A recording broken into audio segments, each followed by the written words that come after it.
consider Nabe, a folk horror in 10 chapters, the recipe he failed to make. Yosenabe for Hana, the one Mom made when snow took the town. Broth, 6 cups a waist dashi. He used snow plus tea. 3 tablespoon yuzukuchi soy sauce. He stole 1 tablespoon. 2 tablespoons sake. He had none. 1 tablespoon mirin. He had a sip. Sole, 150 grams cod. 4 shrimp, he dreamed them. 150 grams chicken thigh replaced with eggs. 10 napa leaves. A half daikon. 6 shiitake. 1 negi bartered for lies. A half-block firm tofu cracked in frost. Finish, ponzu, grated daikon shichimi. He had none. Result, bitter, metallic, like winter eating its own tail. Stolen, taken, imagined. Chapter 1, Fever Snow. They say the mountain keeps what you're trying to outrun. By day 6 of the blizzard, the shack had shrunk. The walls leaned in to listen to Hana breathe. Each inhale was a question. Each exhale didn't answer. The doctor in town had met his eyes through the door crack and said winter takes who it wants before the bolt slid home. That night, Hana burned so hot the frost on the window melted in the shape of a mouth. She whispered, "Dad, I dreamed Mom's yosenabe. It made the house warm. Mom's pot had been buried with her 3 winters ago." He tied Hana to his back with the obi Mom wore at their wedding. The knot was a sailor's hitch, the kind that tightens when you pull. He stepped into the white. The snow did not crunch. It sighed like it had been waiting. The mountain accepts offerings. The old women used to say. He had nothing to offer but hunger. Chapter 2, The Fish Market's Debt. The sea was a gray animal beyond the docks. The market smelled of brine and copper. Every stall had a small salt shrine, a dish, a coin, a fish head facing north. Pay the sea before you take. Read the wooden plaque. He had no coin. The cod was behind glass, on ice that looked like broken teeth. The fishmonger argued with a tourist about price. The man's shadow fell across the case. The father's reflection in the glass was already reaching. His hand moved like it belonged to someone else. The cod was heavier than a child, colder than Hana's feet. When he ran, the gulls didn't cry. They watched. At the edge of town, a salt shrine had toppled. The coin was gone. The fish head faced him now. 1 ingredient, 1 debt. The wind carried a smell. Wet rope, rust, drowned things. Chapter 3, Fox in the Henhouse. Farmer's land sat in a valley. The maps called Kitsune Kubo, Fox Hollow. They said a woman once starved here, and the foxes fed her their own livers. She lived, but her shadow learned to eat. The dog's chain was a spine of ice. It didn't rattle when he passed. The coop smelled of warm feathers and ammonia. He didn't touch the hens. He was here for eggs, life that hadn't chosen yet. He took 3. In his palm, they were heartbeats with shells. The dog woke when when he was at the fence. It didn't bark. It made a sound, like a man trying to remember words. By morning, the farmer would find one egg cracked in the snow, frozen yellow, staring up, an eye that didn't close. Hana murmured into his neck, "The snow has a taste now." Chapter 4. The Shrine of Empty Offerings. The mountain shrine's torii was strangled in rope and paper. The zigzag shide were yellow with age. No one had climbed here since autumn. The donation box was full of leaves. The pilgrim kitchen was locked. But the gods are not carpenters. The window gave. Inside, dust lived in the shape of people.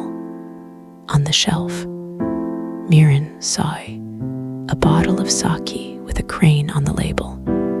The crane's eye was chipped. He filled his bag. He bowed not to the altar, but to the absence where a god should be. "I'll bring it back double," he told the air. The air took the words and gave nothing. He closed the window. The latch stuck. As he walked down, he heard it slide shut on its own, or open. He didn't look. Some doors only work once. Chapter 5. The Root Cellar Widow. Matsu's cabbage was famous because she sang to it. She said vegetables remember voices. Her house had one light and two shadows. She met him at the door with a shotgun and no shells. "Yosenabe won't cure mountain fever," she said. "That's not sickness. That's the mountain calling her home." He left. He came back when the moon was a bone. The cellar hatch was under snow that had no footprints but his. He lifted it. The dark down there was warm and smelled of earth and secrets. He took 2 Nabe heads, a daikon, carrots. On the dirt shelf, he left his wedding ring. It wasn't payment. It was a confession the soil would swallow. When he climbed out, the snow above the hatch had a second set of prints walking away from the hole. Small, bare, he didn't own those feet. He ran. Chapter 6. The Train Pass. The train was the last iron vein into the city. The ticket gate was a row of teeth. He had no ticket. He walked through anyway when a group of schoolchildren passed, their laughter a shield. He hid in the bathroom. Hana burned against his chest. The metal room smelled of disinfectant and old piss, the smell of civilization. The conductor knocked. Once, twice, the father pressed his hand over Hana's mouth. Not hard, not soft, just certain. She made a sound like a kettle before it sings. The conductor's shadow stayed, then slid away. When the doors opened in the city, the platform was too bright. A poster on the wall, "Yosenabe Fair." All ingredients here. The ink was peeling. The pictured pot had no steam. Chapter 7. The Tofu Maker's Trust. Her shop was steam and shadow. She was blind, but her hands saw better than eyes. "You sound like my son," she said. "He went to the mountain 3 winters ago. He asked for credit. He said, 'I'll work it off.' My daughter's sick." The tofu maker's fingers found his face. They traced the scar on his chin. the hollow under his eye. "You're already working something off," she said. She gave him a block, wrapped in cloth. It was so hot it hurt. "Bring me the bowl when you're done," she said. He didn't answer. The tofu froze before he reached the station. It split down the middle like a fault line. He carried both halves. Now he was holding a broken thing that used to be whole. Chapter 8. The Cave and the First Boil. The bear cave was in the stories. If you're lost, the bear will let you stay one night. On the second, it eats your name. He was on night 1. He built fire with wood that hissed names he didn't know. The Nabe was from the shrine. Its glaze had a hairline crack, like a river on a map. He filled it with snow. The snow melted into water that tasted of sky. He added the cabbage. It wilted like a sigh. The cod, it turned opaque, like a lie revealed. The cracked tofu broke further. The eggs he'd stolen, he couldn't bring himself to crack. They sat in his coat, 3 small moons. The steam smelled of nothing. No mom, no home, no forgiveness. Just heat pretending to be purpose. Chapter 9. The Last Ingredient Hunt. Dashi, the soul of the soup. He had no kombu, no katsubushi. The old books said the sea must agree to be in your pot. He dug in his bag, found a salt packet from a gas station, a black tea bag bitten once, a paper sugar. He threw them in. The water turned the color of a bruise. He whispered to the pot, "Be broth, be enough." The pot whispered back in bubbles.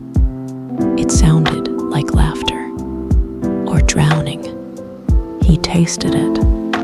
It was bitter, not plant bitter, act bitter.